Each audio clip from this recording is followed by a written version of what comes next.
Rhiannan's Royal Desire mini romance audiobook. Prequel to Rhiannan's Royal Rescue from the series Northern Realm Royal Dragons by author Lisa Daniels. Keeping her head down, the princess avoided looking at her lady-in-waiting. The woman was the king's spy.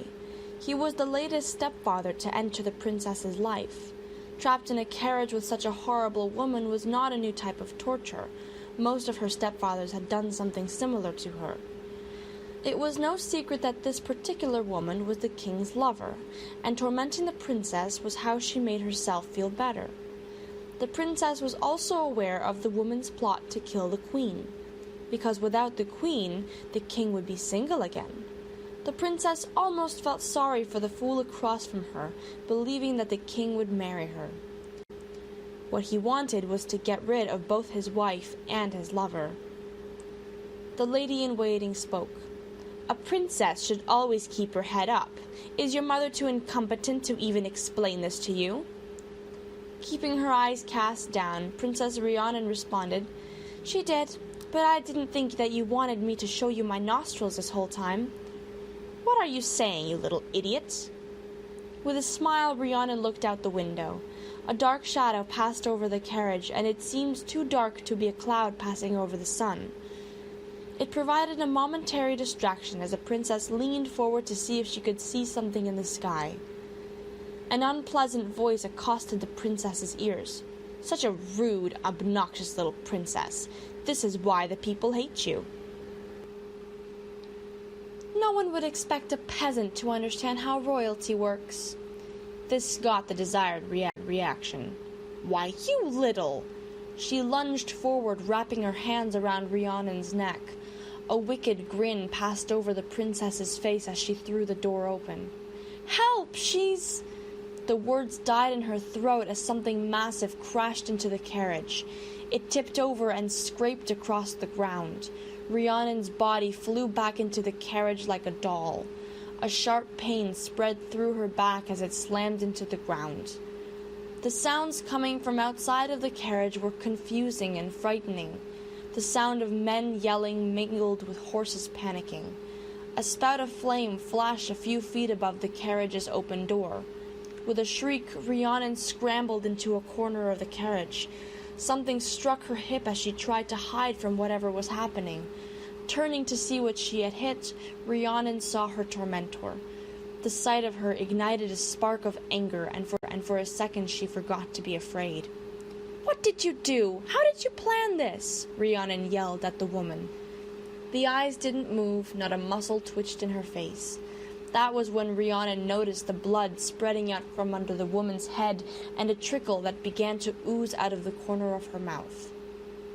Gasping, the princess covered her face and looked away.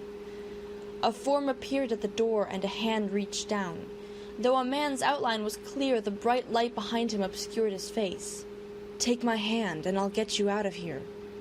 "What happened?" Rhiannan inquired, reaching out her hand. As pain shot through her, she withdrew with a gasp. "Oh, you broke a couple of ribs, didn't you? It's hard to imagine being that fragile. Hold on, I'm coming down." His voice was unfamiliar, which was strange, since Rhiannan knew almost all of the guards with them.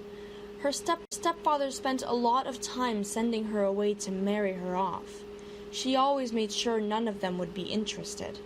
That was why he had sent this particular lady-in-waiting, to find out why he could not get rid of Rhiannan. Warm arms wrapped around the princess and gently lifted her. "Come on, this is no place for something so weak." The words irked the princess, but she was in no position to protest. Men had always reminded her of how weak women were, but this was the first time where one had demonstrated the truth of the statement. Her stomach dropped as they launched off the ground and straight through the carriage door. Seconds later, they landed more than 100 feet down the road. Breathless, Rhiannan looked at the man holding her. A pair of gorgeous golden red eyes looked back. "I'm not entirely sure what to do with you. It looks like most of your party is dead. There are a few who fled, but that in and of itself means they cannot be trusted with your care." His smile did not seem to match the words he spoke. "Thank you. Thank you so much. I don't know how to repay you." The man's red hair moved with a sudden breeze as he said, "That beautiful smile is more than enough." With that, he began to look around. "I'm a princess, you know." He looked back at her. "You don't say." There was something in his words that hinted at him being amused. "It's true. My father, well, stepfather, is the king, but it is my mother who really has the claim to the throne." The words were out of her mouth before she could stop them. Never in her life had she been interested in marriage, but now she felt it was the only thing she could offer. Or perhaps she was simply under a spell as she stared into his kind face. "And that makes you the heir?" His smile widened, causing her heart to flutter. Blushing, she looked away. Perhaps this was what she had been praying for most of the 19 years of her unhappy life. It could certainly be worse. "I can make sure that you are repaid. You can ask me for anything, even my hand in marriage. I will make sure you get it." Her body shook and she realized he was trying to hide the fact that he was laughing. As soon as she realized that, her smile faded.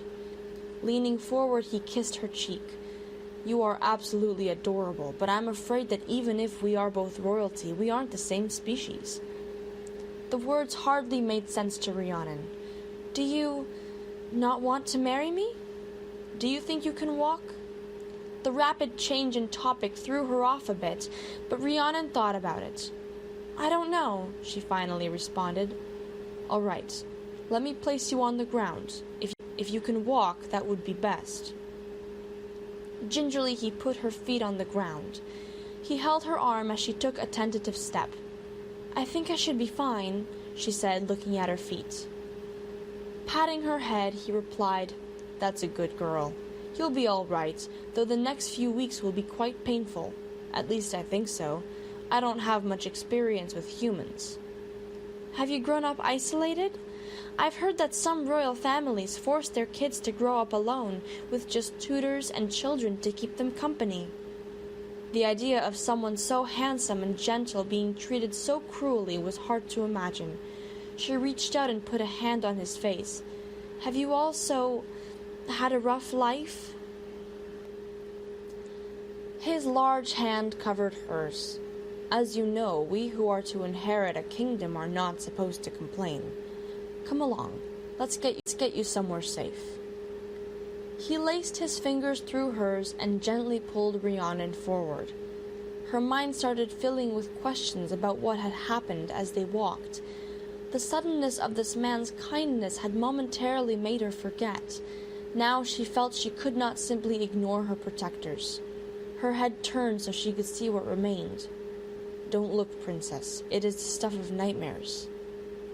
His words were too late as she saw the bodies of monsters mixed with men. A soft voice caught her attention. "Look at me." A tear rolled down her cheek as she turned to the stranger. "What happened?" "Shapeshifters." His expression clouded over for a moment. "Apparently they are back. But you need not worry. I won't leave you until you are safe." "But I don't even know your name." Tears threatened to spill over. "Prince Grayson." A gentle expression passed over his face. "I can't watch this." Warmth surrounded her again as he picked her up. "Go ahead and cry. I'll keep you safe." Burying her face in his chest, she let the tears flow. A sweet voice sung a song in an unfamiliar language, lulling the princess to sleep as the tears started to run out. Click the links below for the extended version and full-length stories in this series. Don't forget to subscribe and hit the bell for more romance stories.